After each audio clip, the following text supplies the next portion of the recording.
जनों नमस्कार। हाजिर हूँ मैं आज ज्योतिष की कुछ नई जानकारी लेकर। आज हम समझेंगे ग्रहों की कारकत्व, यानी किस ग्रह से हम किन किन चीजों का विचार करते हैं। सर्वप्रथम बात करते हैं ग्रहों के राजा सूर्य की।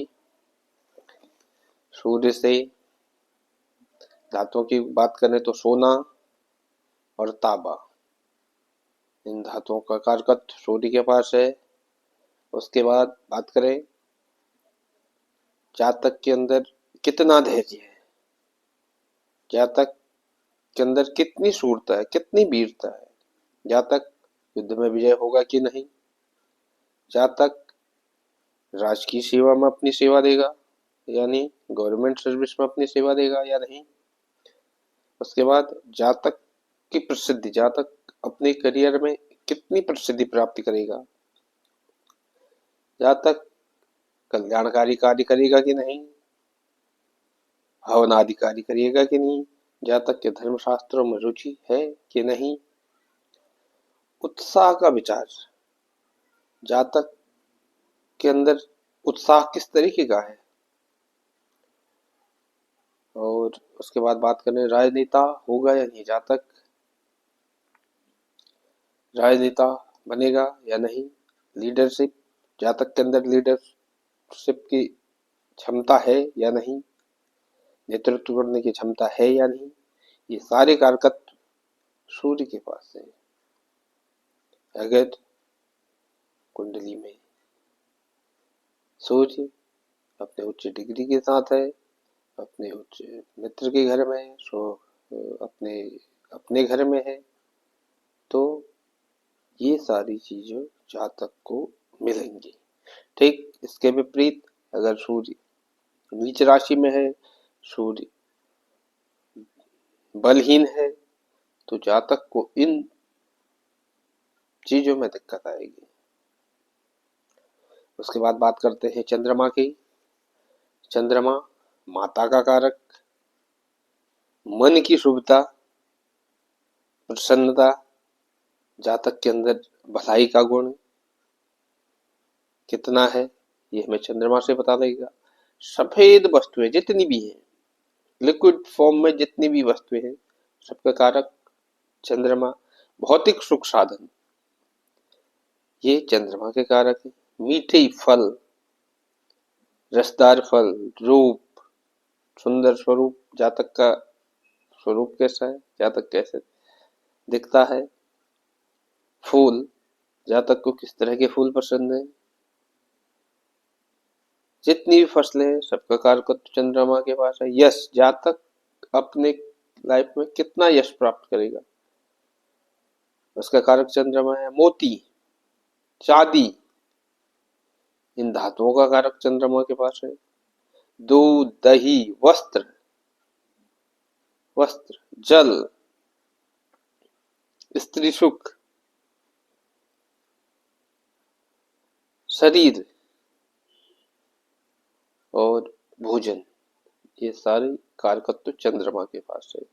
अगर लग्न कुंडली में चंद्रमा अच्छी स्थिति में है, अच्छे ग्रहों से दृष्ट है, तो जातक को इन सारी चीजों का लाभ मिलेगा। ठीक इसके विपरीत अगर चंद्रमा कमजोर है, पीड़ित है, अच्छे डिग्री के साथ नहीं है, तो इन सारे फलों में परेशानी आ जाएगी। उसके बाद बात करते हैं मंगल की। मंगल धैर्य, जातक के पास कितना धैर्य है, मन की स्थिरता, जातक का मन कितना स्थिर है, मनोबल से गिरा हुआ जातक तो नहीं है, या जातक का मनोबल बहुत ऊंचा है। जमीन से होने वाले लाभ, जातक को जमीन से लाभ होगा कि नहीं।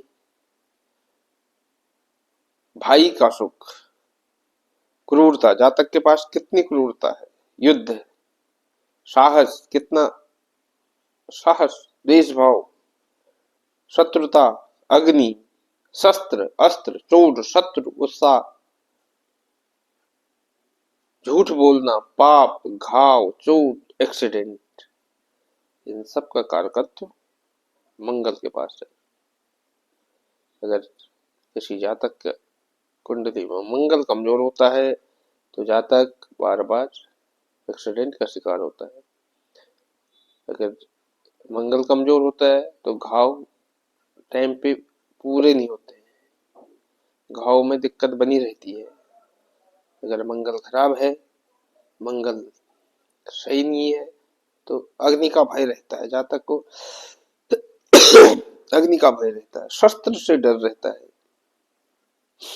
इस प्रकार ये सारे कारकत्व मंगल के पास है।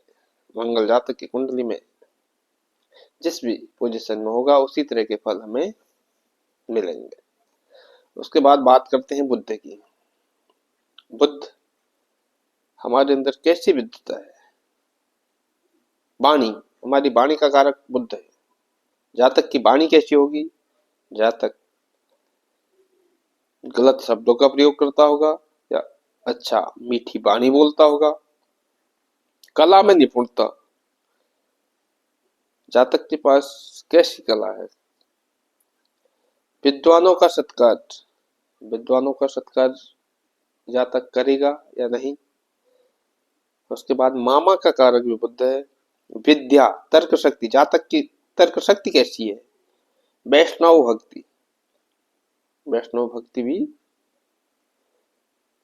कारक बुद्ध है। सत्यवादिता, जातक सत्यवादी है या नहीं? आमोद प्रमोद, कला कौशल, बंधु बांधव, युवराज, मित्र, भांजा, गणित, चार्टर्ड अकाउंटेंट, ये सारे कारकत्व बुद्ध के पास है। अगर जिस जातक की कुंडली में बुद्ध अच्छे डिग्री के साथ है तो जातक के अंदर ये सारे गुण विद्यमान होंगे। इसके ठीक विपरीत अगर बुद्ध कमजोर है तो इन चीजों में दिक्कत आ जाएंगे। अब ये कितनी दिक्कत आएगी, ये डिपेंडेंट बुद्ध की स्थिति, बुद्ध पर पड़ने वाले ग्रहों का प्रभाव, बुद्ध की डिग्री, ये उस पर डिपेंड करता है। उसके बाद बात करते हैं गुरु की। गुरु हमारे ज्ञान का कारक है। गुरु की स्थिति देखकर हम जातक के ज्ञान का आकलन कर सकते हैं। सद्गुण, जातक के पास सद्गुण है कि नहीं? आचरण, हमारा आचरण कैसा है? वेद शास्त्रों का ज्ञान, सब प्रकार की उन्नति, सदगति, हमें सदगति मिलेगी कि नहीं? देव ब्राह्मणों की भक्ति, यज्ञ, तप, श्रद्धा, विद्वता, दया, विनम्रता, ये सारे कारकत्व गुरु के पास है। यानी गुरु हमारे कुंडली में अगर सही स्थिति पर बैठा हुआ है, अच्छी डिग्री के साथ है, तो हमें ये अच्छा परिणाम मिलेगा। लेकिन इसके विपरीत गुरु सही नहीं है तो इन सब चीजों में कमी आ जाएगी। उसके बाद बात करते हैं शुक्र की। शुक्र हमारी संपत्ति का कारक है। घर, वाहन, सुख सुविधाएं, वस्त्र, आभूषण, शौक की चीजें, सुगंधित द्रव्य, फूलों का शौक, काव्य सुख, संगीत प्रेमी, विलासिता, विवाह कार्य, उत्सव में रुचि, इन सारे का कारकत्व शुक्र के पास है।